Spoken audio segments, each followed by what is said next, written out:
오늘 하나님께서 주신 말씀 창세기 2장 18절부터 25절까지 말씀입니다. 창세기 2장 18절에서 25절.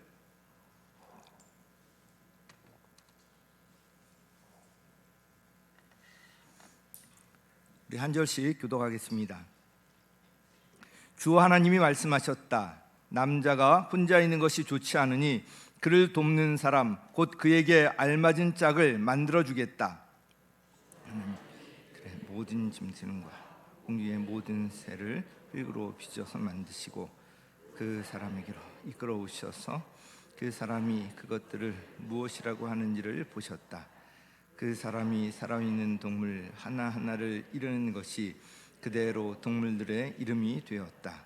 그 사람이 모든 집짐승과 공중의 새와 들의 모든 짐승에게 이름을 붙여 주었다. 그러나 그 남자를 돕는 사람 곧 그의 짝이 없었다.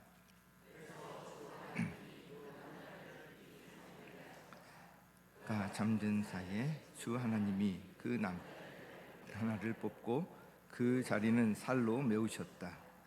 주 하나님이 남자에게서 뽑아낸 갈빗대로 여자를 만드시고 여자를 남자에게로 데리고 오셨다. 그때 그 남자가 말하였다. 이제야 나타났구나. 이 사람 뼈도 나의 뼈, 살도 나의 살. 남자에게서 나왔으니 여자라고 부를 것이다. 그러므로 남자는 아버지와 어머니를 떠나 아내와 결합하여 한 몸을 이루는 것이다. 함께 읽겠습니다. 남자와 그 아내가 둘 다 벌벗고 있었으나 부끄러워하지 않았다. 아멘. 오늘은 하나님께서 만드신 가정이라는 제목으로 말씀을 드리도록 하겠습니다. 지금 이제 설교 시작하기 때문에 늦게 끝나면 어떡하나 염려하시는 분들 계실지 모르겠는데, 그래서 제가 오늘은 두 가지만 말씀드립니다. 걱정하지 마시고 집중하시면 되겠습니다. 목회 데이터에 데이터 연구소가 있는데요. 최근 그 통계에 의하면 2030, 20대, 30대 여성의 결혼할 의향이 있다는 응답률이 50%에도 못 미치는 것으로 나왔다고 합니다. 남성까지 포함해서 2030 전체 결혼 의향률도 57%에 불과한 것으로 나왔다고 합니다. 20대, 30대 우리 미혼 남성, 여성들이 나 앞으로 결혼하겠다 이런 사람들이 전체적으로도 60%에 미치지 못한다는 것입니다. 더 충격적인 것은 2022년을 기준으로 결혼에 대한 의식조사에서 결혼을 반드시 해야 한다 이렇게 응답한 것이 2030 여성들 중에 10%도 되지 않는다고 합니다. 2030 남성의 응답률도 30% 초반대에 불과했습니다. 결혼에 대한 의식에서부터 문제가 있다는 것을, 문제가 아주 심각하다는 것을 알 수가 있습니다. 결혼하면 시간을 이제 자유롭게 사용할 수 없다든지, 또 돈을 내 마음대로 쓸 수 없다든지, 나의 어떤 경력, 커리어에 영향이 있을 것 같다든지, 여러 가지 이런 걱정들이 결혼이 주는 그런 놀라운 유익보다 더 크게 작용하여서 이런 것들이 결혼을 꺼려하는 요인으로 나타나고 있는 것 같습니다. 한편 우리나라의 합계 출산율이라고 있는데요, 이것은 가임 여성 한 명이 평생 낳을 것으로 기대되는 자녀의 숫자입니다. 여성 한 명이 평생 낳을 것으로 기대되는 자녀의 숫자인데, 작년 기준으로 해서 한 명이 안 돼요. 0.78명으로 나왔고요. 우리 서울은 이것보다 훨씬 적어서 0.59명인가 이렇게 나온 것으로 기억하고 있습니다. OECD 국가 중에서 합계 출산율이 한 명 미만인 나라는 우리나라가 유일하대요. 출산율이 낮은 것으로 유명했던 프랑스나 일본보다도 우리가 더 낮게 나왔다는 것입니다. 우리나라의 현재 인구 규모를 그대로 유지하려면 이 합계 출산율이 2.1명은 되어야 한다고 하는데 0.78밖에 안 되고, 이것이 점점 줄어드는 추세라서 그것은 정말 심각한 문제가 아닐 수가 없습니다. 이대로 가면 우리나라 자체가 인구가 이 지구에서 사라질 그런 위기에 처해 있다는 것입니다. 이와 관련해서 의미 있는 그런 조사가 또 추가되었는데요. 부모의 결혼 생활이 행복할수록 자녀의 결혼 의향률을 높인다는 것입니다. 청소년기 시절에 부모와 관계가 좋을수록, 또 자신이 행복하다고 느낄수록, 또 부모의 결혼 생활 행복도가 높을수록 결혼 의향이 높게 나타나고 있습니다. 부모의 행복한 가정 생활이 자녀의 결혼 의향률뿐만 아니라 자녀 출산율에도 큰 영향을 미친다는 것을 알 수가 있습니다. 우리 교회 청년 목장을 이제 싱글 목장이라고 부르는데요. 이 싱글 목장의 간증을 통해서도 이런 사실을 확인할 수가 있습니다. 가정의 따뜻함이나 부모님이 정말 행복하게 살아가는 것을 경험하지 못했던 이런 청년들, 결혼에 대한 꿈조차 없습니다. 자신이 없어요. 결혼해서 살 자신도 없고 자녀를 낳기를 자신도 없습니다. 부모의 그런 생활을 보니까 그래서 결혼에 대한 꿈이 없다가 싱글 목장에 가서 목자 목녀님이 행복하게 살아가는 그 결혼 생활을 보면서 결혼에 대한 꿈이 생기는 거예요. 자녀 출산에 대한 그런 이제 소망, 꿈이 생겼다는 그런 간증이 많습니다. 제가 작년에 슈선 서울교회 연수를 갔을 때 만났던 한 싱글 목자 이야기를 제가 설교 때도 말씀을 드렸었는데 지금도 기억에 생생합니다. 이 결혼에 대한 자신도 없고 자녀에 대한 이런 자신도 없었지만 정말 그런 이제 내 깊은 곳에서 소망이 있었는데 싱글 목장에 참여하면서 목자 목녀님의 행복한 그런 결혼 생활, 가정 생활을 보면서 결혼과 자녀에 대한 꿈을 갖게 되었고요. 지금은 결혼해서 자녀를 낳고 또 싱글 목자가 되어서 정말 행복하게 살고 있다는 그런 이제 간증을 들을 수가 있었습니다. 5월은 가정의 달입니다. 우리 어린이날이 이제 지났지만 오늘이 어린이 주일이고요. 이제 또 내일이 어버이날입니다. 그리고 다음 주일이 이제 어버이 주일인데 좀 지난 다음에 맞이하기 때문에 또 오늘 이렇게 선물을 나눠드립니다. 또 성년의 날이 15일에 있고요. 21일 셋째 주는 바로 부부의 날입니다. 계속 이렇게 가정에 관한 축제 기념일이 이어지기 때문에 5월을 가정의 달이라고 합니다. 가정의 달을 맞이해서 오늘 본문을 기초로 하여서 결혼과 가정에 대해서 한번 우리가 살펴보려고 합니다. 이와 관련해서 크게 두 가지로 나눠서 말씀을 드리려고 하는데요. 먼저 가정과 관련해서 우리가 기억할 것은 우리 가정은 하나님께서 바로 우리를 위해서 만드셨다는 것입니다. 그래서 우리 첫 번째 같이 읽습니다. 시작. 네, 가정을 누구 위해서 만들었다고요? 사람을 위해, 우리를 위해 만든 거예요. 누가 만드셨다고요? 하나님께서. 우리에게 필요하기 때문에 우리 행복하게 하기 위해서 우리를 위해서 만드셨다는 것입니다. 우리 18절 말씀 다시 한번 읽겠습니다. 시작. 주 하나님이 말씀하셨다. 남자가 혼자 있는 것이 좋지 않으니 그를 돕는 사람 곧 그에게 알맞은 짝을 만들어 주겠다. 아멘. 그를 돕는 사람, 그에게 알맞은 짝. 이것을 개역개정서 그냥 돕는 배필 이렇게 이제 번역을 하고 있습니다. 창세기에 보면 하나님께서 그 천지 우주 만물을 엿새 동안 창조하시고요, 이렛 날에는 하시던 모든 일에서 손을 떼시고 쉬신 것으로 나오는데요, 첫째 날부터 여섯째 날까지 매번 창조하실 때마다 빠짐없이 기록되고 있는 것이 바로 하나님이 보시기에 좋았다. 창조하시고 빛이 있으라 해서 빛을 창조하셨는데 그 빛이 하나님이 보시기에 좋았다. 여섯째 날까지 계속 이어지는 표현입니다. 사람을 창조하신 이후에는 하나님이 보시기에 참 좋았다, 이렇게 기록하고 있습니다. 하나님께서는 이렇게 창조하실 때마다 보시기에 좋았다 이렇게 하셨지만 하나님 보시기에 좋지 않은 것이 하나가 있었습니다. 바로 방금 읽은 말씀처럼 남자가 혼자 있는 것, 남자가 독처하는 것이 좋지 않다고 말씀하셨습니다. 이 말은 사람을 온전하게 하기 위해서 하나님께서 더 해주셔야 할 것이 남아있다는 것입니다. 더 해줘야 할 것은 바로 돕는 사람, 그에게 알맞은 짝, 즉 돕는 배필이었습니다. 사람에게 돕는 배필이 필요하다는 것, 돕는 배필을 하나님께서 사람을 위해서 만들어 주셨다는 것입니다. 돕는 배필은 히브리어로 보면 에제르 크네그도라는 말인데요, 이 말을 이제 번역한 거예요. 여기서 에제르라는 말은 돕는 자, 돕는다는 것 뜻을 갖고 있는데, 성경에서 이 단어는 보통 하나님의 도움을 언급할 때 하나님의 본성과 관련해서 사용되는 말입니다. 도움이 필요하다는 것은 혼자서는 뭔가 한계가 있다는 것을 의미합니다. 이 말에서도 우리가 알 수 있듯이 남자 혼자만으로는 완전하지 않다는 것을 알 수가 있습니다. 돕는 배필을 만날 때 비로소 인간은 온전해진다는 것입니다.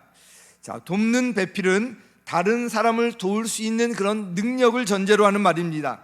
에제르가 하나님의 도움을 언급할 때 사용된다는 그런 말이라는 것에서도 알 수 있듯이, 이 배필은, 돕는 배필은 서열상 어떤 우위가 있는 것이, 반드시 우위가 있는 것이 아닙니다. 다만 그에게 꼭 필요한 알맞은 짝일 뿐입니다.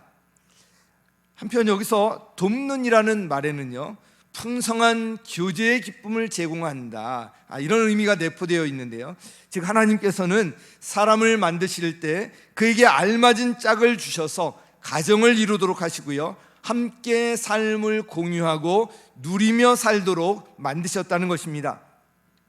이 돕는 배필을 어떻게 만드셨는지 21절 이하에, 20절 이하에 나와 있는데, 흥미로운 것은 남자를 어떻게 만들었는지에 관해서는 7절 말 2장 7절 한 절을 할애하고 있는데, 여자를 어떻게 만드셨는지에 관해서는 3개, 이 3계절을 할애하고 있다는 것입니다. 남자에게 여자를 만들어 주신 것이 얼마나 중요한 것인지, 하나님께서 얼마나 관심을 갖고 여자를 만드셨는지 잘 나타나 있습니다. 자, 만드실 때 어떻게 하셨는지 21절 우리 상반절 같이 읽습니다. 시작.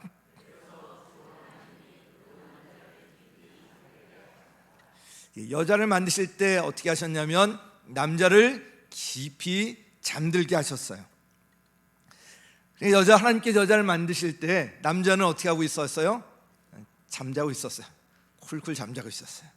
여자를 만드실 때 남자는 전혀 관여함이 없었고요, 하나님께서 여자를 직접 만드셨다는 거예요. 여자는 하나님께서 직접 만드신 본질상 남자와 동등한 인격체라는 것을 알 수가 있습니다. 자, 어떻게 만드셨는지 또 22절 우리 같이 읽습니다. 시작. 주 하나님이 남자에게서 뽑아낸 갈빗대로 여자를 만드시고 여자를 남자에게로 데리고 오셨다. 자, 남자에게서 뽑아낸 갈빗대로 여자를 만드셨다. 그래서 흔히 우스갯소리로 이런 이야기를 합니다. 여자가 남자보다 더 튼튼하고 강하다는 거예요. 왜냐하면 만든 재료가 다르다는 거예요. 남자는 흙으로 만들었는데 여자는 뼈로 만들었기 때문에 그렇다는 거예요.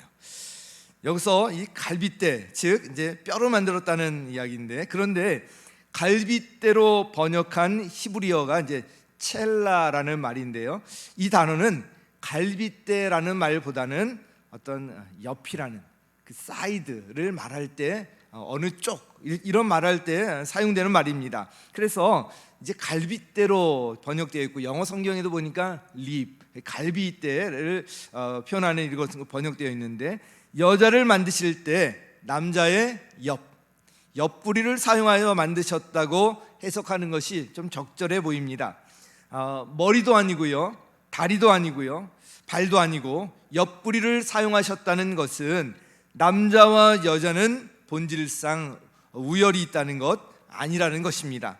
또한 옆구리라는 말에서 느낄 수 있듯이 부부는 아주 친밀한 동반자라는 것입니다. 이 구절에서 하나 더 주목할 말씀은요, 하나님이 여자를 남자에게 데리고 오셨다는 거예요. 누가 데리고 오셨다고요? 하나님이. 남자가 데리고 왔어요?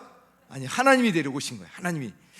이와 관련해서 우리가 기억할 것이 있는데, 배필을 우리에게 주시는 분은 바로 하나님이시라는 것입니다. 즉 나의 배필을 내가 선택한 것 같지만 사실은 하나님께서 데리고 오신 거예요. 하나님께서 데려다 주셨다는 것입니다. 또 하나 기억할 것은 배필을 이 하나님께서 데리고 오셨다는 것인데요, 즉 하나님께서 만나게 하셨다는 것인데, 그러므로 나에게 알맞은 짝을 만나기 위해서 중요한 게 뭐냐면 데리고 오시는 분께 기도해야 한다는 거예요.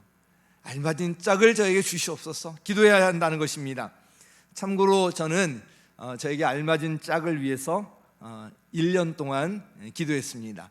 결혼을 위해서, 배우자를 위해서 1년간 기도한 끝에 만난 사람이 저의 아내입니다. 하나님께서 정말 데려다 주신 것을 살면서 계속 느끼고 있습니다. 올해가 제가 결혼 9월 4일 날이 되면 30주년이 됩니다. 30주년, 저보다 훨씬 많이 사신 분들에게는 죄송하지만 30년이 짧은 세월은 아니지 않습니까? 30년 사는 동안에 계속 느끼는 것이 하나님께서 정말 알맞은 짝을 주셨다. 해가 갈수록 계속 더 느끼고 있습니다. 남자에게 돕는 배필을 만들어 주셨을 때 남자의 그 감격이 23절에 기록되어 있는데요, 우리 같이 한번 읽겠습니다. 시작. 그때 그 남자가 말하였다. 이제야 나타났구나. 이 사람, 뼈도 나의 뼈, 살도 나의 살, 남자에게서 나왔으니 여자라고 부를 것이다. 뭔가 좀 부족한 것이 있었다는 것을 전제로 하는 말 아닙니까? 이제야 나타났구나. 이제야 나타났구나. 여자를 보았을 때 남자의 그 환희와 감격이 담겨 있는 그런 말이에요.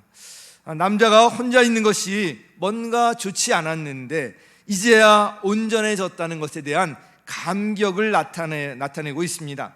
남자에게 여자는 꼭 필요한 존재라는 것을 알 수가 있습니다. 사랑하는 성도 여러분, 가정은 사람을 위해서 하나님께서 직접 만들어주신 것입니다. 남자가 혼자 있는 것을 좋지 않게 여기신 하나님께서 그에게 알맞은 짝을 주심으로써 가정이 시작된 것입니다. 그래서 나에게 주신 배우자는 하나님께서 데리고 오신 것이고요, 알맞은 짝으로 주셨다는 것을 기억하시면 좋겠습니다. 자, 두 번째는요, 부부는 한 몸이요 서로 동역자라는 것입니다. 같이 읽습니다. 시작. 부부는 한 몸이요 서로 동역자이다. 아멘. 우리 24절 같이 한 번 더 읽겠습니다. 시작. 그러므로 남자는 아버지와 어머니를 떠나 아내와 결합하여 한 몸을 이루는 것이다. 자, 이게 결혼의 원리가 여기 잘 담겨 있어요. 어떻게요? 아버지와 어머니를 떠나 아내와 결합하여 한 몸을 이루는 것이다. 이 한 구절에 아주 결혼의 원리가 잘 담겨 있는데, 지난번에도 제가 말씀을 드렸고 결혼 주례할 때도 제가 이 말씀을 보통 드리고는 하는데요, 여기 결혼의 3대 원리가 그대로 담겨 있습니다. 그 첫 번째는 떠남이에요. 떠남. 부모를 떠나야 한다는 것입니다. 이 말은 부모를 버리거나 또 부모를 소홀히 여기라는 그런 말이 아닙니다. 오히려 성경은 부모를 공경하라, 이걸 제5계명으로 우리에게 주시지 않았습니까? 부모를 떠나라는 것은 이런 관계를 단절하라는 것이 아니라 부모로부터의 독립을 의미합니다. 그동안 심리적, 경제적으로 의존하고 있던 이 관계에서 이제 독립하라는 거예요. 여기서 떠나면 안 되면 아내와 연합이 되지가 않습니다. 계속 의존관계에 있으면 연합이 이루어질 수가 없어요. 이것은 그래서 부모도 이제 마찬가지로 아직 좀 독립하기에 걱정이 되고 부족해 보이더라도 내 아들이 결혼해서 혹시 밥을 굶고 있는 것은 아닌가, 이런 걱정되더라도 결혼한 자녀가 그 가정이 독립할 수 있도록 부모의 심리적, 경제적 의존 관계를 끊고 자녀 가정이 독립하여서 잘 살 수 있도록 그렇게 도와야 한다는 것입니다. 한편 떠나야 한다는 말 속에는 부모에게서 받았던 좋지 않은 영향들이 있을 거예요. 좋지 않은 감정이나 영향이나 상처, 이런 것들로부터 떠나는 것도 포함이 됩니다. 이걸 깨끗이 정리해야지 배우자와 새로운 관계를 시작할 수가 있고요, 부부 관계가 제대로 세워질 수가 있는 것입니다.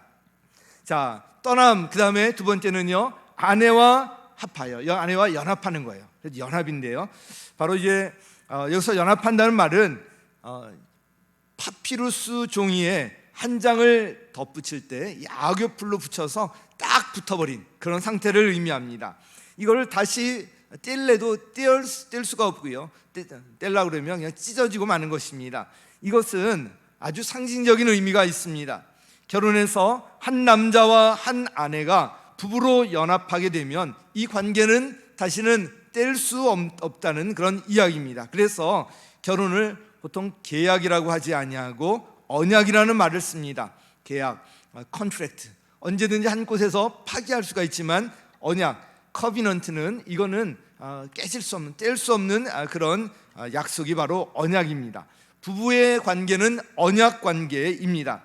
이렇게 부부가 연합하기 위해서 가장 중요한 것은 자기의 것을 내려놓고요, 자기의 것을 내려놓는 것이 먼저예요. 그리고 서로 다름을 인정하는 것, 용납하는 것, 여기서부터 시작이 됩니다.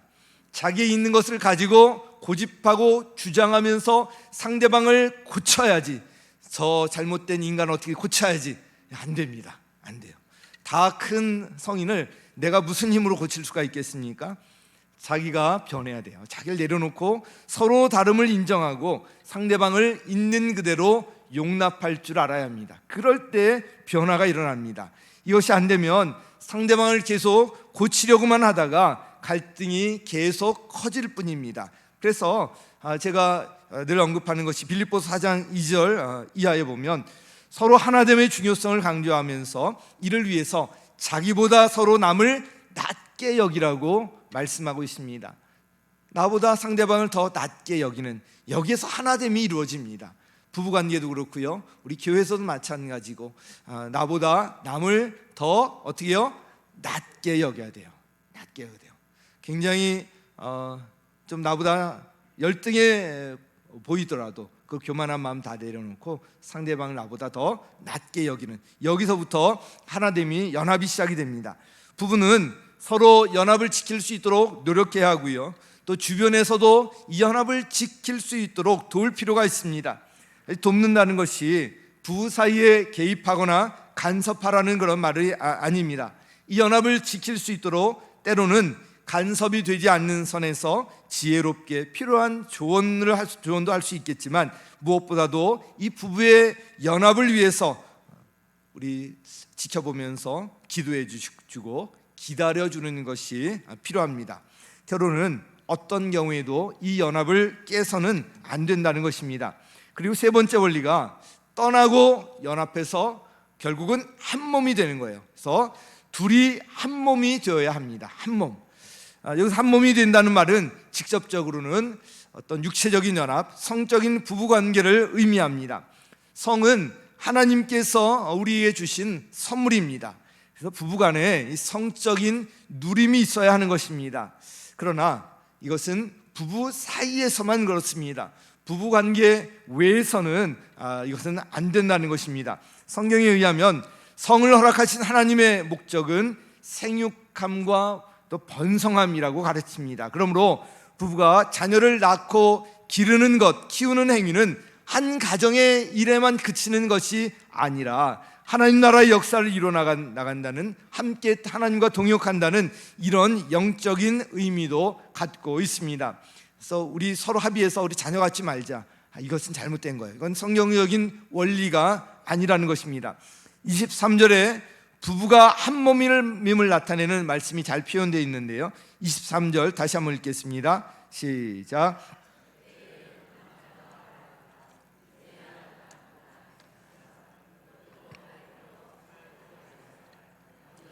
나왔으니 여자라고 부를 것이다. 자, 뼈도 누구의 뼈? 나의 뼈. 살도 누구의 살? 나의 살. 그래서 한 몸이 될 때 온전해진다는 것입니다. 부부는 한 몸이기 때문에 서로 부끄러워할 것이 없어야 합니다. 25절도 계속 읽습니다. 시작. 남자와 그 아내가 둘 다 벌거벗고 있었으나 부끄러워하지 않았다. 자, 이 부부는 서로 부끄러운 일을 하면 안 된다는 것입니다. 배우자 몰래 부끄러운 짓을 하면 안 된다는 거예요. 이와 관련해서 한 몸이 되기 위해서 지켜야 할 것이 있습니다. 바로 이 성적인 순결입니다. 부부 사이에 이 신뢰 관계가 깨지면 진정으로 한 몸이 되는 것은 불가능한 일입니다.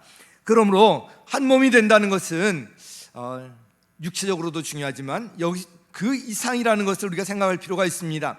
영적, 정신적인 것도 포함하는 의미를 갖고 있습니다.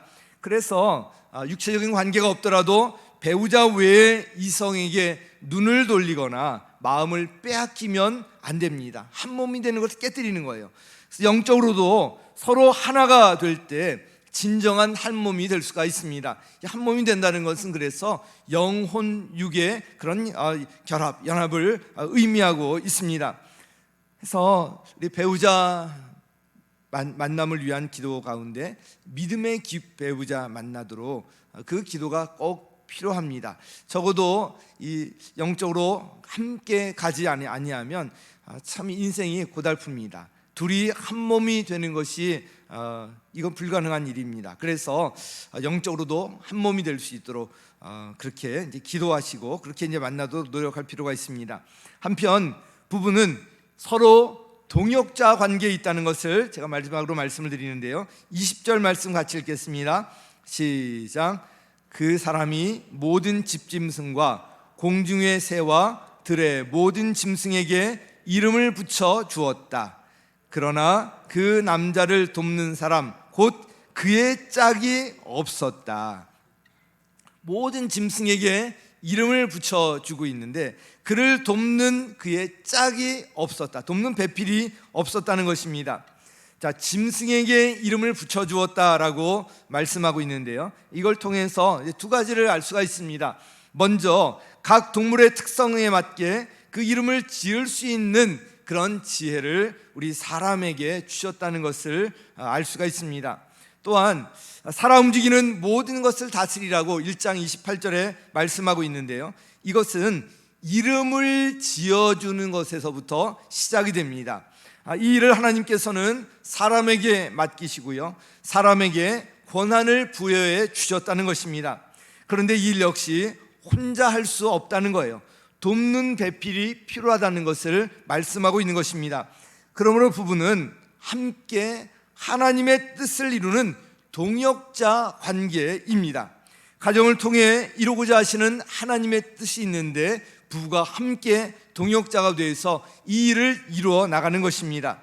이 일은 하나님께서 우리 부부에게, 우리 가정에게 맡기신 일인데요, 우리 가정교회 각 목장에서 이 일이 이루어지고 있어요. 함께 목장에 모여서 하나님의 뜻을 나누고 함께 기도하면서 그 일을 이루어나가고 있는데, 그래서 우리 목자 목녀님들도 늘 고백하는 것이 같은 방향을 보고 나가니까 우리 부부 간에 할 이야기가 많고 우리가 이렇게 하나가 되는 것을 느낄 수가 있다, 이런 말씀들을 하는데 바로 하나님께서 부부를 서로 동역자 관계로 만드셨기 때문입니다. 자, 오늘 가정의 달을 맞이해서 우리 가정이 어떤 것인지, 하나님께서 우리를 위해서, 우리 행복을 위해서 하나님께서 이 가정을 만드셨고요, 가정의 기초 단위가 부부 아닙니까? 부부를 하나님께서 만들어 주셨고요, 부부는 한 몸이 되어야 하고요, 서로 동역자 관계가 되어야 한다는 것을 말씀을 드렸습니다.